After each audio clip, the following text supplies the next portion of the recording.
በምስራቅ አፍሪካ ያሉ ትላልቅ የህግ ጉዳዮች ከአሜሪካና ከእንግሊዝ በመጡ ጠበቆች የሚያዙበት የቀደመ አሰራር ሂደት እየተቀየረና ጉዳዮች በቀጠናው ባሉ ጠበቆች የሚያዙበት እድል እየሰፋ መምጣቱ ተነግሯል።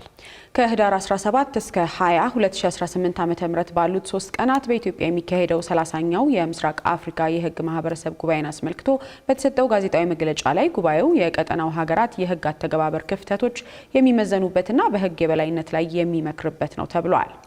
ሪፖርተራችን አቤል አበበ በፌዴራል ጠበቆች ማህበር እንዲሁም ደግሞ በምስራቅ አፍሪካ የህግ ማህበረሰብና በፍትህ ሚኒስቴር አጋርነት ይሰናዳል ስለተባለው ጉባኤና አብረው ስለተነሱ ጉዳዮች ተከታዩን ዝርዝር ዘገባ አሰናድቷል። መካሄድ ከጀመረ ዘንድሮ 30ኛ ዓመቱን የሚይዘው የምስራቅ አፍሪካ የህግ ማህበረሰብ ጉባኤ 30ኛ ጉባኤውን ከህዳር 17 አንስቶ እስከ 20 ባሉት 3 ቀናት በአዲስ አበባ ለማካሄድ ዝግጅቱን ማጠናቀቁን አስታውቋል። ከ700 እስከ 1000 የሚጠጉ የቀጠናው እንዲሁም አህጉር አቀፍና ዓለም አቀፍ የህግ ባለሙያዎች ይታደሙበታል በተባለው በዚህ ጉባኤ ላይ የቀጠናው ሀገራት በዘርፉ ያሉበትን ደረጃ መገምገም፣ ትስስራቸውን ማጠናከርና የህግ የበላይነትን ለማጎልበት መምከር ዋነኛ አጀንዳዎች ናቸው ተብሏል። ከ45 ሺህ በላይ ግለሰብ አባላትና ኢትዮጵያን ጨምሮ በ8 ሀገራት ያሉ 8 የጥብቅና ብሔራዊ ማህበራትን አባል ያደረገው ይህ ስብስብ በቀጠናው የህግ ስርዓት ላይ የሚስተዋሉ እንደ ሙስና፣ አስተዳደራዊ ጣልቃ ገብነትና የዘርፉን ሙያተኞች ከመጪው ዘመን ቴክኖሎጂ ጋር የማቀራረብ ስራዎችንም እንደሚሰራ ይነገርለታል። እናስ ዘንድሮ የሚካሄደው 30ኛው የምስራቅ አፍሪካ የህግ ማህበረሰብ ጉባኤም ሆነ ከዚህ ቀደም የነበሩ ጉባኤዎች ለቀጠናው ምን ለማበርከት እየጣሩ ይሆን? በርካታ ጥሩ እውነቶችን አዘጋጅተናል። ይህ ደግሞ በየትኛውም የአፍሪካ ድንበር ተዘዋውሮ በድንበሮች ሳይታጠርና ሳይፈራ የሚሰራ አፍሪካዊ ጠበቃ ለማፍራት የሚያግዝ ነው። በተለምዶ የቀጠናው ትላልቅ ጉዳዮች የሚያዙት እንደ አሜሪካና እንግሊዝ ካሉ ሀገራት በሚመጡ ጠበቆች ነበር። ነገር ግን እኛ በህግ ትምህርት ቤቶቻችን እየሰጠን ባለነው ስልጠና የተነሳ ትላልቅ ጉዳዮች በእኛው ጠበቆች መያዝ ጀምረዋል። ሌላው የምንሰራበት ጉዳይ የህግ የበላይነትን ማጉላት እንዲሁም ሰብአዊ መብቶችና በቀጠናው ያሉ የመልካም አስተዳደር ጉዳዮች ናቸው።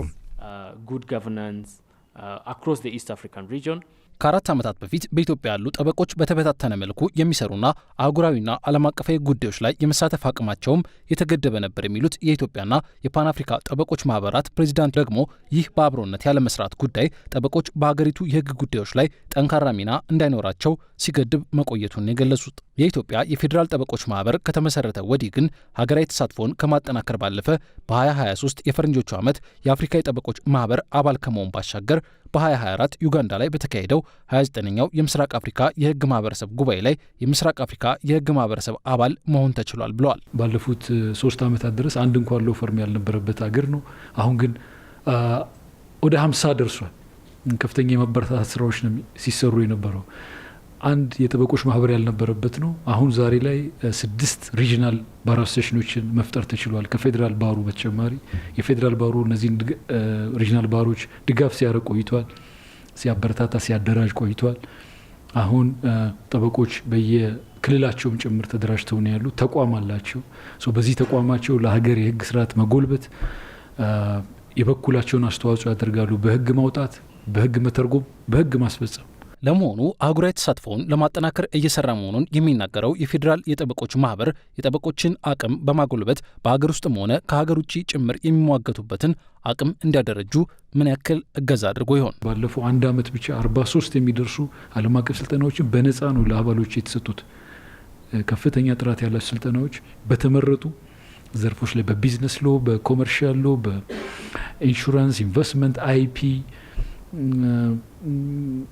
ኤአይ ሎን ቴክኖሎጂ ኤአይ በገንዘብ ቢተመኑ ከፍተኛ መጠን ያላቸው ናቸው። ኦፍኮርስ የኤልኤስ አባላት በየአመቱ $20 እየከፈሉ ነው እነዚህ ስልጠና የሚወስዱ። ለኢትዮጵያውያን የህግ ባለሙያዎች ግን አዲስ ነው እያለማመድን ነውና ይሄን በነፃ ነው እንዲያገኙ ሁሉንም የተደረገው። 30ኛው የምስራቅ አፍሪካ የህግ ማህበረሰብ ጉባኤ ለወጣት እንዲሁም ለሴት የህግ ባለሙያዎች ለየብቻቸው የተዘጋጁ ፎረሞች እንደሚኖሩበት የተጠቆመ ሲሆን ትልልቅ የህግ ጉዳዮች የሚይዙ የቀጠናው የህግ ተቋማት እንዲሁም እንደ ባንክና የቴሌኮም ኩባንያዎች ያሉ ትላልቅ ተቋማት ውስጥ የሚሰሩ የህግ ባለሙያዎች የሚመክሩበትን ቀጠናዊ ፎረምም ስለማካተቱ ተነግሯል። ከዚህ ባሻገር 26 የፓናል ውይይቶችን አካቷል በተባለው በዚህ ጉባኤ ላይ ለመሳተፍ ለኢትዮጵያ ጠበቆች ብቻ ሳይሆን ጠበቆችን ቀጥረው ለሚያሰሩ ግዙፍ ተቋማት 40% ቅናሽ የተደረገበት $250 ክፍያ እንደሚጠበቅበት የተናገሩት ከፍትህ ሚኒስቴር ጋር በመተባበር ፕሮግራሙን ያዘጋጁት የፌዴራል ጠበቆች ማህበርና የምስራቅ አፍሪካ የህግ ማህበረሰብ ናቸው።